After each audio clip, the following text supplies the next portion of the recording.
నమస్తే. పొటాటో మెంతి రైస్ చేసేద్దామా? ముందుగా 2 టమాటోలను 4 వెల్లుల్లి రెబ్బలతో పాటు పేస్ట్ చేసి రెడీగా ఉంచుకోండి.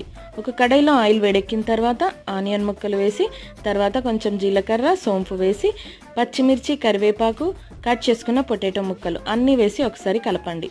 తర్వాత దీంట్లోకి కసూరి మేతి, కొంచెం మెంతి కూర అన్నీ వేసి కలపండి.